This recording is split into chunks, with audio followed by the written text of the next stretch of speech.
So hello everyone, कैसे हो आप सभी। आज हम एक बहुत इम्पोर्टेंट चैप्टर डिस्कस करेंगे। इस चैप्टर का नाम है what is democracy, why democracy. ये क्लास 9th के एक बहुत इम्पोर्टेंट चैप्टर के अंडर आता है। चलिए इसको स्टार्ट करते हैं। What are we going to study in this chapter. हम इस चैप्टर में ये पढ़ेंगे कि डेमोक्रेसी क्या होती है, व्हाट इज़ डेमोक्रेसी, उसके फीचर्स क्या होते हैं। देन इस चैप्टर को बेसिकली अगर मोटा मोटा बात करें तो 3 सेक्शंस में इसको डिवाइड किया गया है। पहला तो ये है कि व्हाट इज़ डेमोक्रेसी, दूसरा है व्हाई डेमोक्रेसी, तीसरा है ब्रॉडर मीनिंग्स ऑफ डेमोक्रेसी। तो चलिए स्टार्ट करते हैं विदाउट वेस्टिंग एनी टाइम। आपका 1 मिनट भी यहाँ पर बात होने नहीं देंगे। सारी जो इंपॉर्टेंट इन्फॉर्मेशन है जो पूछी जाती है वो आपको देंगे यहाँ पे। शुरू करते हैं। What is democracy? It is the form of government in which the rulers are elected by the people. इसका मतलब इसको याद ही कर लो आप। इसका मतलब ये है कि जो रूलर होता है, ठीक है, प्रेसिडेंट भी हो सकता है, प्राइम मिनिस्टर भी हो सकता है, इसको इलेक्ट किया गया है पीपल के द्वारा, लोगों के द्वारा। इट मीन्स कि जो डेमोक्रेसी होती है वो पीपल का ही रूल है।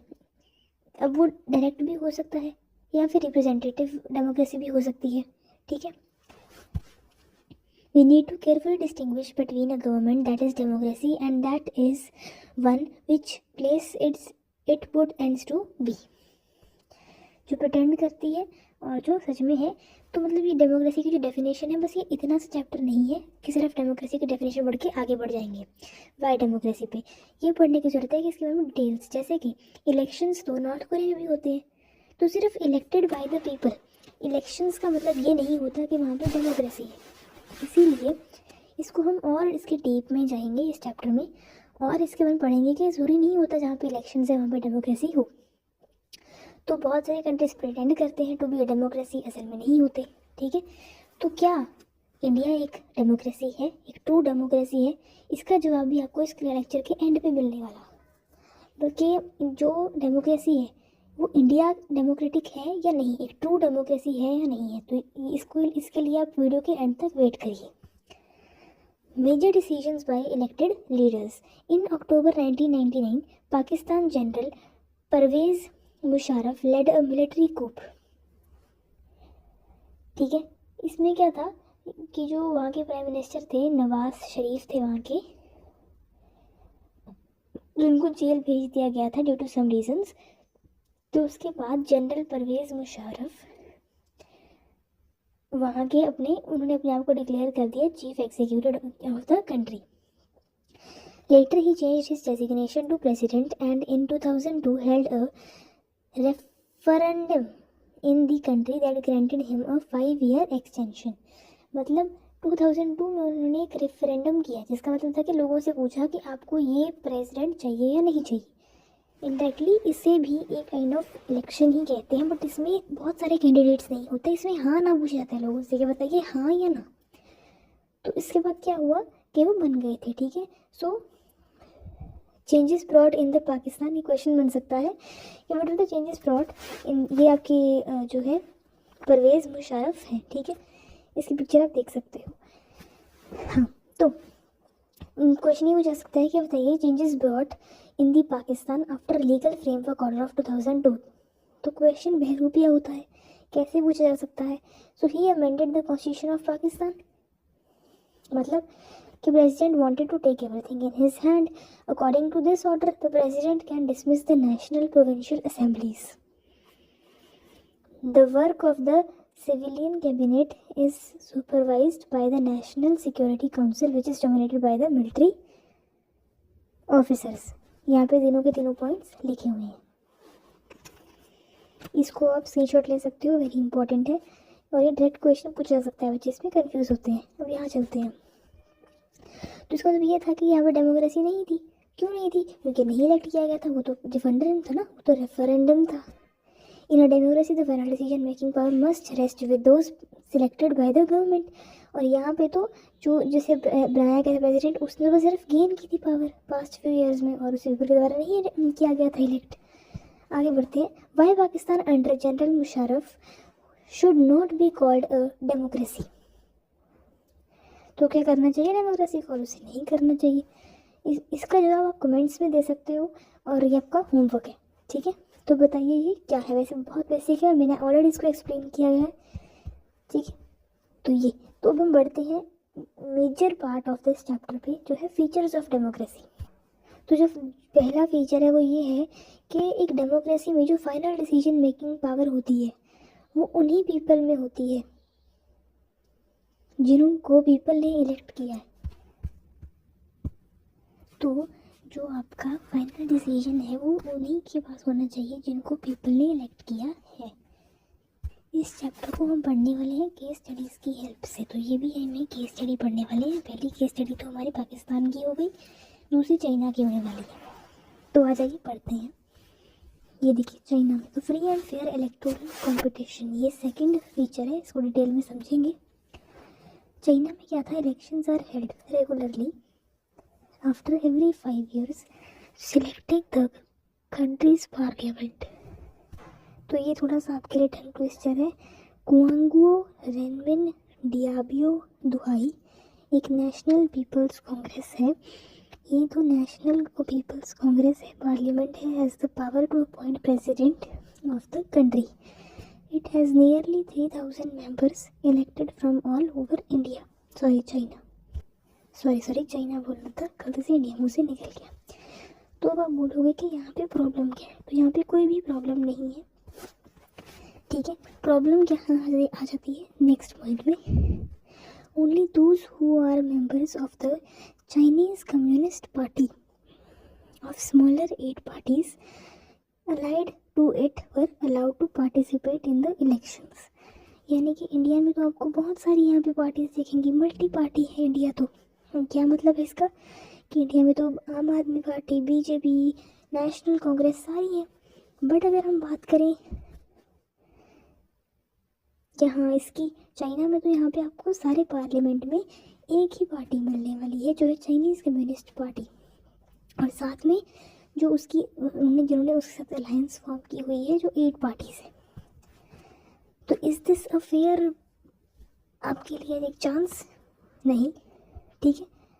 अब मैक्सिको, तो इसका मतलब सेकंड जो है वो इसी से तो चलिए मैक्सिको का केस हम करते हैं।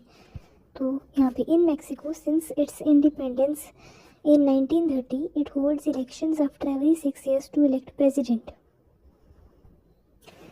1830 में इसको इंडिपेंडेंस मिली। ऑब्जेक्टिव क्वेश्चन बन सकता है। 6 years तक इसके, हर 6 years में इसके इलेक्शंस होते हैं। The country has never been a monarch और अ डिक्टेटरशिप बट अंटिल 2000 यानी कि 70 years के लिए every election was won by a party called institutional revolutionary party. तो यहाँ पे गलत क्या है, बट्स रॉन्ग है। तो गलत क्या है यहाँ पे वो हम पढ़ते हैं। चलिए, तो this party was known to use many dirty tricks. यहाँ पर गलत लिखा हुआ है, ट्रिक्स नहीं, ट्रिक्स लिखा होना चाहिए था। विन करने के लिए इलेक्शंस, बहुत गलत तरीक़ों से चुनाव जीते जा रहे थे, इस पार्टी के द्वारा करप्शन की जा रही थी, और जो 70 years से ये पावर में बनी रही थी, ठीक है।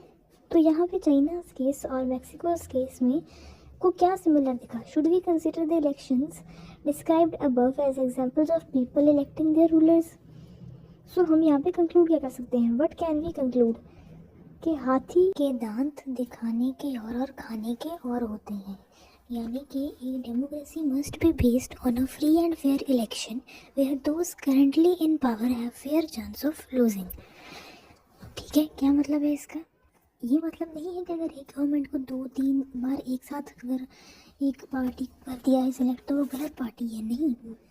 बट उनका उतना ही फेयर चांस होना चाहिए लूज़ करने का जितना बाकियों का है। यानी कि अगर आज कोई रूलिंग कर रही है पार्टी तो उसे हराकर कोई दूसरा पार्टी में आ सकता है, ठीक है। ये बहुत इंपॉर्टेंट है, अगला चलते हैं, ठीक है। तो व्हाट कैन वी कंक्लूड, ध्यान से देखिए, democracy must be based on free and fair elections must allow people to choose their own representative, ठीक है। जो those in power should stay at the real risk of losing to prevent misuse of power। और third point, all political parties and the candidates must have equal opportunities and chances to campaign। ये एक बहुत ही important topic है, 1 person 1 vote 1 value. इसमें question पक्का आएगा। क्या है कि this principle has now become to be accepted almost by all over the world. There are many instances of denial of equal rights to vote. Until 2015 in Saudi Arabia, women were not allowed to vote. Women के voting rights ही नहीं थे उनके पास. Estonia has made its citizenship rules such a way that people belonging to Russian minorities find it difficult to vote. यानी कि even अगर उनके पास citizenship है तो वहाँ के सिर्फ नेचुरल इनहेबिटेंट्स ही वहाँ पे वोट कर सकते हैं। सेम अगर बात करें फिजी में, तो फिजी में भी ऐसा ही है। फिजी में कहाँ है बेटा, ये देखिए, यहाँ पे देखोगे आप तो फिजी कुछ यहाँ पे प्रेजेंट है, आप देख सकते हो, ठीक है। तो यहाँ पे क्या कहा जा रहा है कि फिजी भी in the electoral system is such that the vote of the indigenous Fiji has more value. जो इंडिजिनस फिजियंस हैं उनके पास ज़्यादा वैल्यू है रादर देन जो इंडियन फिजियंस हैं, ठीक है। उनके पास एज कंपेरेटिवली कम पावर है। Conclusion, democracy is based on a fundamental principle of political equality. Democracy for the people, to the people and by the people होती है, ठीक है। यानी कि लोगों पर निर्भर करता है जो हमारा डेमोक्रेसी होता है। So hence the third feature यही बन जाता है कि इन अ डेमोक्रेसी सारे एडल्ट सिटीजन्स को राइट है वोट करने का और हर एक वोट की एक ही वैल्यू होती है, ठीक है। तीसरा, rule of law and respect for rights. The rule of law, ठीक है, यहाँ पे क्या है, Zimbabwe attained independence from white minority rule in 1980, ठीक है। यहाँ पे ज़ानू पीएफ थे, the party that led the freedom struggle. Its leader Robert Mugabe ruled the country since independence. Elections were held regularly and always won by ZANU PF. इसका मतलब क्या है कि कोई भी यहाँ पे आपको कोई प्रॉब्लम नहीं है। क्यों नहीं है? क्योंकि यहाँ पे तो जिम्बाब्वे जो थे वो उसी पार्टी के लीडर थे जिन्होंने मेन लीडर थी, जैसे कांग्रेस का पहले यहाँ पे था, तो वैसे ही उसमें था। इसमें प्रॉब्लम क्या है? बट्स रॉन्ग, ठीक है। सो प्रॉब्लम ये है कि जो प्रेसिडेंट मुगाबे थी वॉज पॉपुलर, ठीक है, सही बात है, बट वो अनफेयर प्रैक्टिसेस यूज़ करते थे इलेक्शंस में।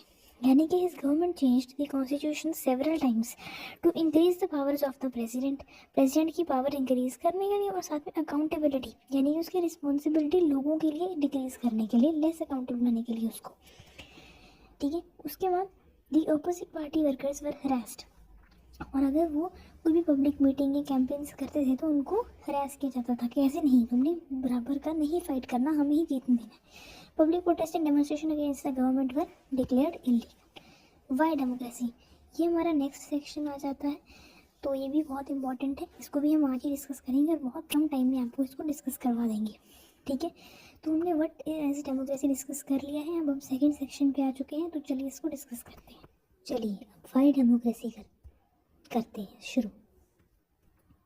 तो इसमें क्या है कि disadvantages and demerits of democracy. देखिए, इसको पढ़ने से पहले ये देखते हैं, अभी तक हमने पढ़ा कि डेमोक्रेसी क्या होती है, कि डेमोक्रेसी का क्या मोटिव है, ठीक है।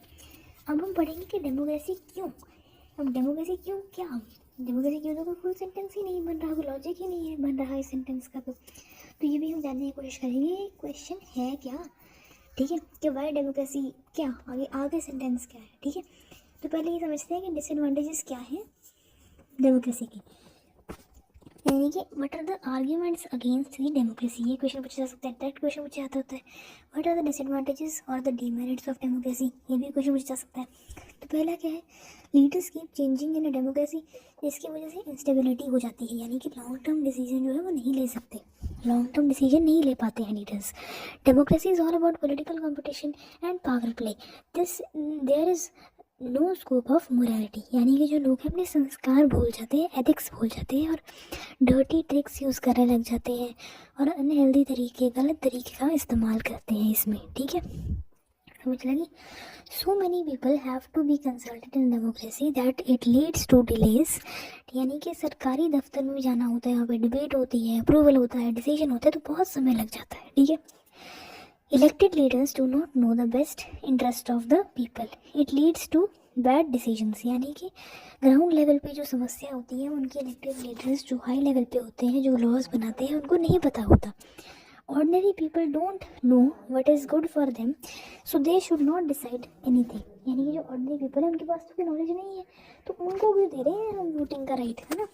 तो ये हमें जो है डीमेरिट्स लगते हैं डेमोक्रेसी के. पर क्या अब इसका मतलब ये है कि डेमोक्रेसी आइडियल नहीं है? क्या अब हम डेमोक्रेसी छोड़ दें? तो डेमोक्रेसी इतनी ज़्यादा फॉलो क्यों की जाती है? तो क्या अब हम डिक्टेटरशिप कर लें? ये क्वेश्चन है मेरा आपसे. तो इसका भी हम सोल्यूशन फाइंड करते हैं आगे जाकर. चलिए. Hence we can say that democracy is not the magical solution for all problems. बिल्कुल सही बात है. डेमोक्रेसी कोई मैजिकल सोल्यूशन थोड़ी है. तो यहाँ पे क्वेश्चन ये बनता है कि डेमोक्रेसी में not be the ideal form of the government. But जो क्वेश्चन ये है कि वो बाकी सारी गवर्नमेंट की फॉर्म्स कौन सी, डिक्टेटरशिप और साथ में मोनार्की से बेटर है. ठीक है. तो इसीलिए हमें यही चूज़ करना है, क्योंकि आइडियल फॉर्म है, यानी कि बेस्ट फॉर्म तो नहीं है बट बाकी सबसे बेटर है. गुड बेटर बेस्ट होता है, तो ये बेटर है देन अदर टू, बट ये बेस्ट नहीं है. चलिए. एडवांटेजेस ऑफ डेमोक्रेसी, इसको हम मेरिट्स ऑफ डेमोक्रेसी भी बोलते हैं. ठीक है. तो आ जाइए इसको भी पढ़ते हैं. ठीक है. तो बेसिकली जो सारे ऑल्टरनेटिव्स हैं डेमोक्रेसी के, उससे ये बेटर है. तो मेरिट्स क्या है डेमोक्रेसी के? Democratic government is better government because it's a more accountable form of government. कि तो हमने देखा कि डेमोक्रेसी के पास कमियां तो हैं, पर ऐसा कौन है जिसके पास कमी नहीं? आसमान के पास भी ज़मीन नहीं. तो democracy improves the quality of decision making. Democracy provides a method to deal with differences and conflicts. Democracy enhances the dignity of citizens. It allows us to choose and correct its own mistakes. Very important. China's famine 1958 to 1961. The worst recorded famine था ये सारी दुनिया का, और यहाँ पे 3 करोड़ लोग जो है वो मर गए थे. इसी के साथ में इंडिया में भी अब देखो, ऐसे तो है नहीं कि चाइना चांद पे है और इंडिया धरती पे है. दोनों जो है एक नेबरिंग कंट्रीज ही हैं. इसीलिए अदर हैंड में क्या हुआ, इंडिया में भी फेमाइन हुआ था. उसकी सिचुएशन, उसकी स्थिति बन रही थी फेमाइन में, बट इंडिया की गवर्नमेंट ने उसे बहुत अच्छे से, बहुत नाइसली हैंडल किया. बट चाइना की गवर्नमेंट ने क्या किया कि उन्होंने इतने अच्छी हैंडल नहीं किया. और ये क्यों था, क्यों हुआ ये? क्योंकि चाइनीज़ गवर्नमेंट थॉट कि अगर लोगों को कुछ हो भी जाए तो भी उनको कोई फ़र्क नहीं पड़ता, गवर्नमेंट तो हमारी पार्टी से ही बनेगी अगली बार, क्योंकि अथॉरिटेटिव क्या था, रूल था. तो democracy better than other form of government क्यों है? क्योंकि वो रिस्पॉन्ड करती है पीपल को. ठीक है. और पीपल को ही अपनी प्रायोरिटी बना के रखती है. Non democratic government may and can respond to people's needs, but it depends on the wishes of the peoples who rule. Hence, the democratic government is better government because it is more accountable for its people. अच्छा, democracy is a, याद लगाते हैं, democracy of a diversity which causes differences of opinion and interest. क्या मतलब है इसका? कि at times this leads to conflicts. कि मतलब अब ठीक है, अब क्या होगा कि बहुत सारे अलग अलग देशों से, अलग अलग, वो देश तो नहीं, ऐसे रिलीजन से, कल्चर से, कास्ट से लोग हैं, तो उनके डिसीजंस और ओपिनियंस मैटर करेंगे, डिफरेंट होंगे, और ये कन्फ्लिक्ट को लीड कर सकते हैं. तो एडवांटेज कैसे है कि इसको आप सॉल्व कैसे करोगे, रिजॉल्व कैसे करोगे? तो यहाँ तो आप पावरफुल, देखो नीचे वाला पॉइंट में देखो, पहला पॉइंट देखो कि आप सप्रेस कर सकते हो लेस पावरफुल ग्रुप को.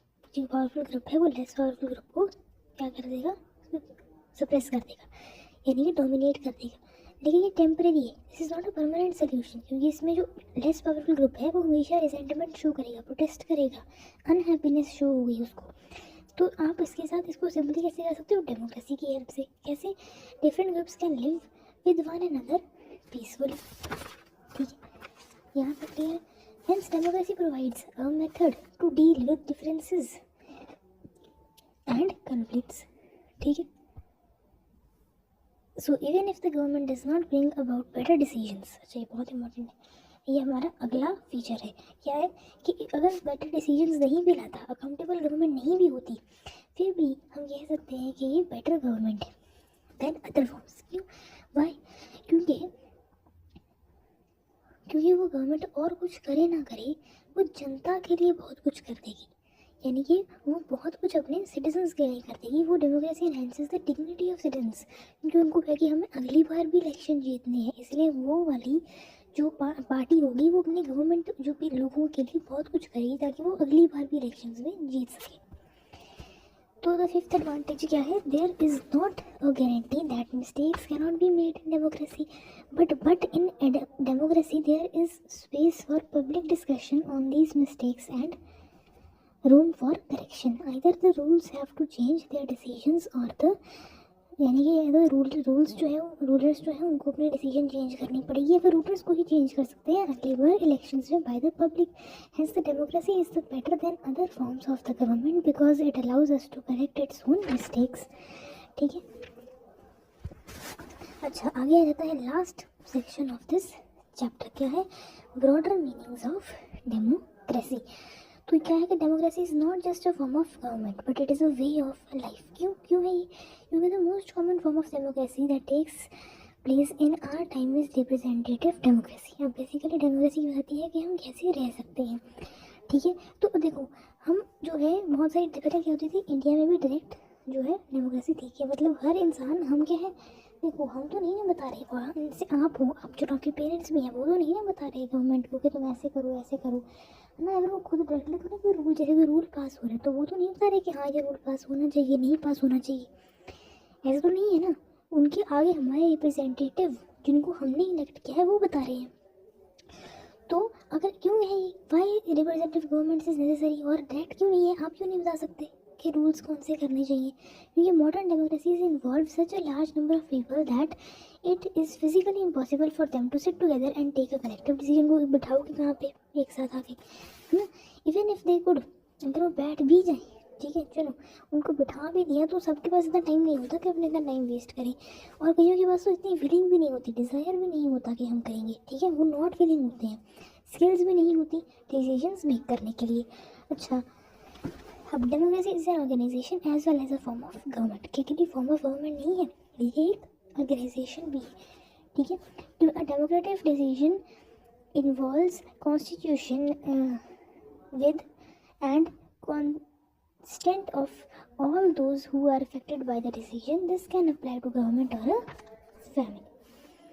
Hence, the democracy provides a method to deal with differences and conflicts. ठीक है,